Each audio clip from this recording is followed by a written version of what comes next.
Hey, welcome back to Brad Fab Garage. We are headed back from racing this weekend and got a phone call from Chris Bales. We are headed over to his house. We're going to go through Mustang. He's got my fuel system ready for me for the Camaro, and so we're going to swing by there. All right, for you guys that don't know who Chris Bales is, he's one of our longtime friends from Yukon and all that kind of stuff. But you will probably know him as being Chuck Sightsinger's tuner for the Death Trap several years ago. He's not traveling with all the 405 guys or anything like that right now, so doing his own thing, and he will for surely be successful at it.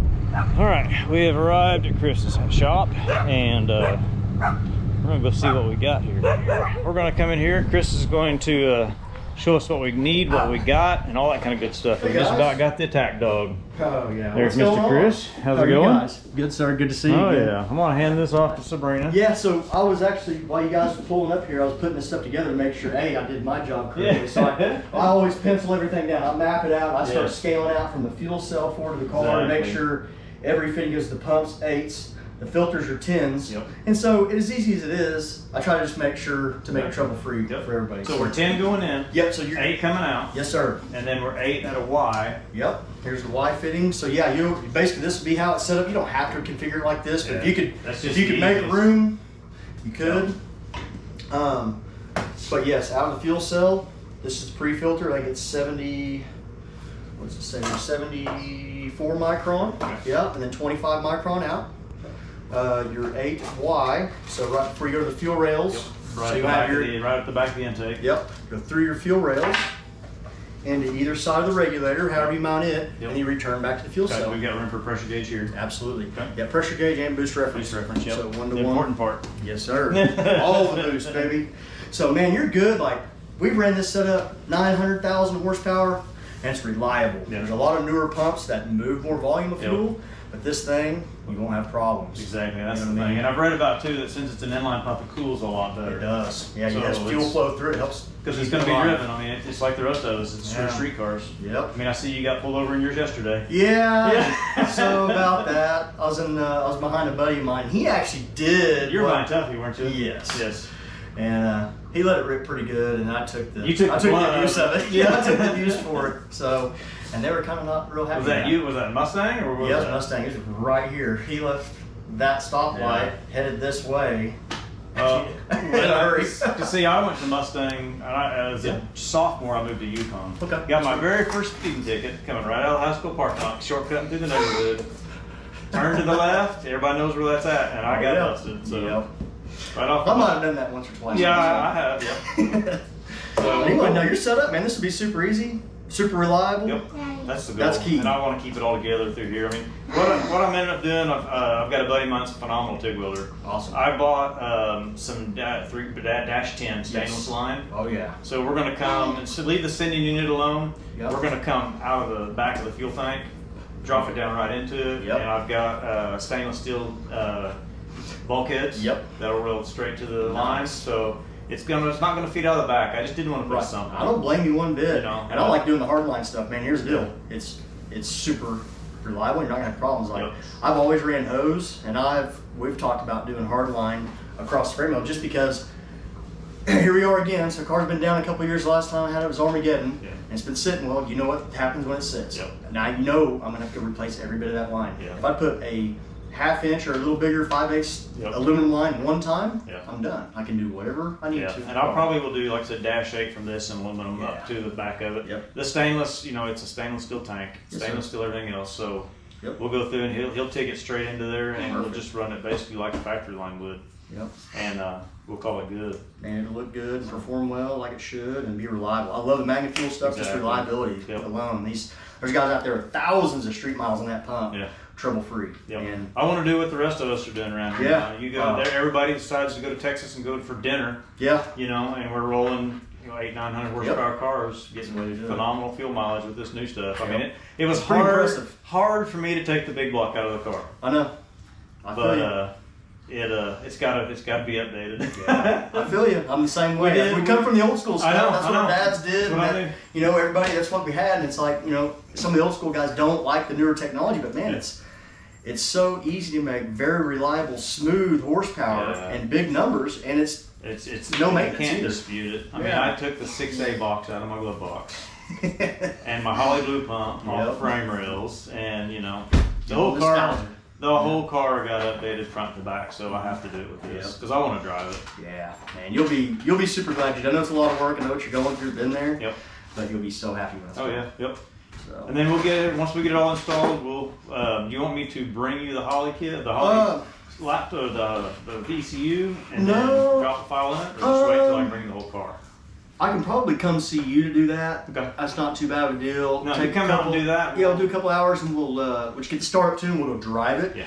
That's how we like to do it. Start off with the startup and idling. Yep. Rev it up, make sure it's doing what it's supposed to do. Then go drive it, get the fuel map, and then start rolling into it a little bit, but then we're just gonna put it on the dyno and then we'll go to the racetrack. So you got your dyno up and going? Yeah, it's about a mile down the road from here. So, so did you end up buying Sean's dyno, or did you? No. Okay. I knew there was buying, rumor back and forth. I was trying to and couldn't score the right deal, and then Allison down at Dynocom ended up with a used unit, an old DynoJet 248, which is like what Chuck has at his shop. That's all I've ever dynoed on. Yeah.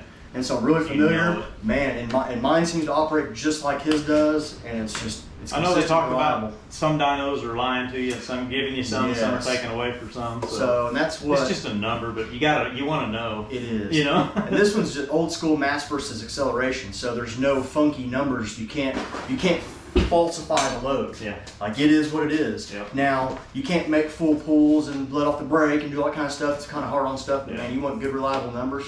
That's kind of a little tried and true dyno. It's nice having that with your own stuff. Yeah. In your own place. Yep. That sure makes it work well. Yep, makes life a little easier. But you know, all the stuff making the horsepower it is now, it's like it's not safe. Like we can go rip on a 300-400 horsepower deal. Yeah.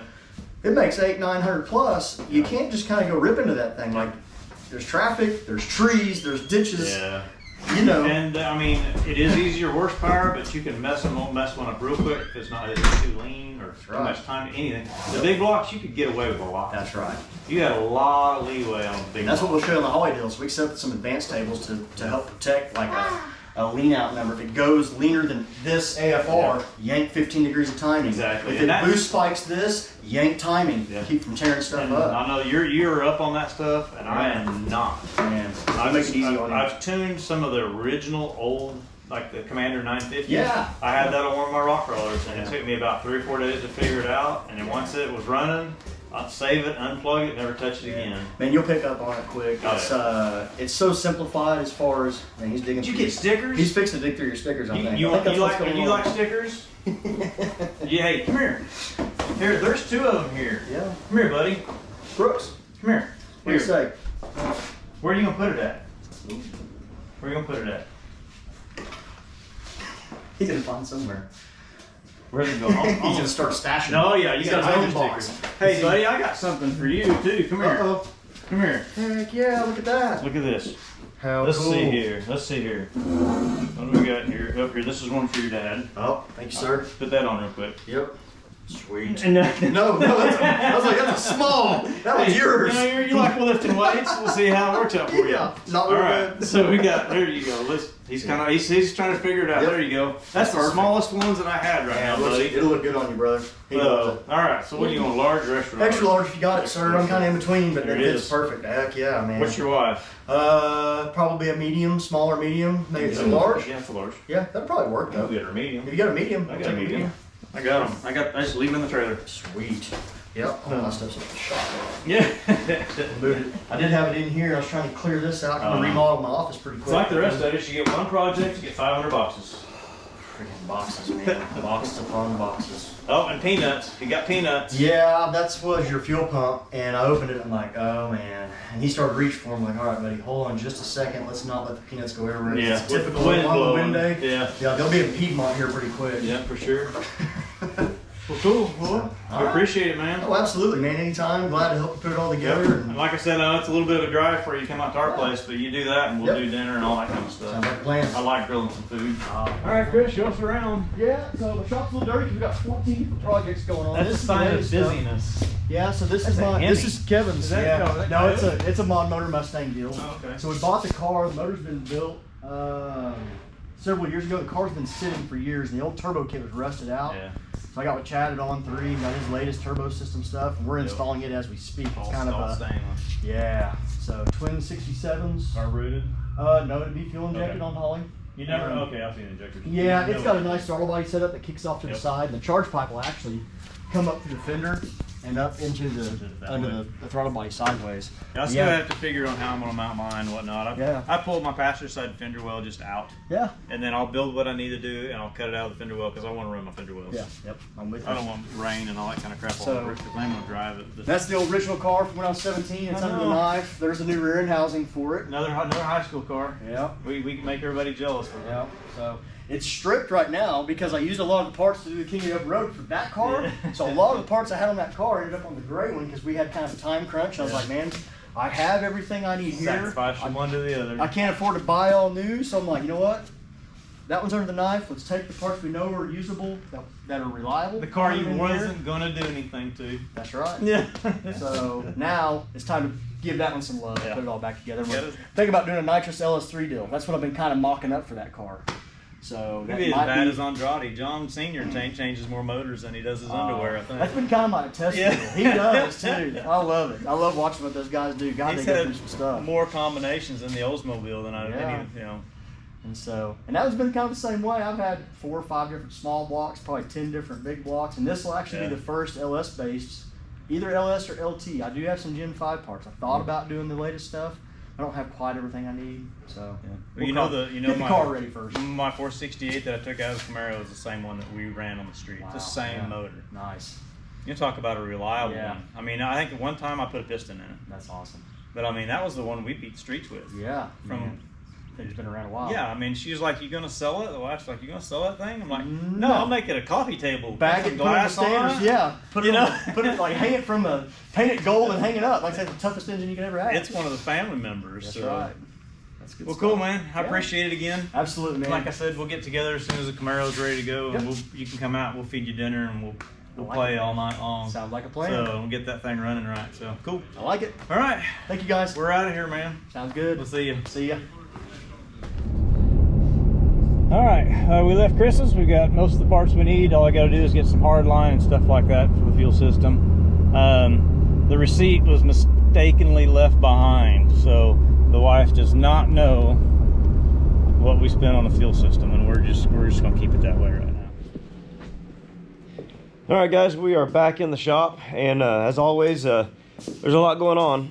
So did kind of cheat on you a little bit. I did get some work done without filming it, of course, but it was one of those last minute deals. I walked in the shop, was going to do a couple things, and ended up doing more than I thought I was going to. So, but anyway, I do have the motor back out of the car, and went ahead and removed the inner fender well so we can get the new pan on the motor and get it set back in here so we can kind of start configuring the turbo setup and stuff like that. So I do have the right oil pan in. Got to get it off of this motor, and then get the cross member and the frame rails painted on the car, and then we're going to get the motor back in there and start bolting things together. So things should be starting to happen real fast. So don't forget to go in and like and subscribe, and we'll keep it coming. See you. Bye.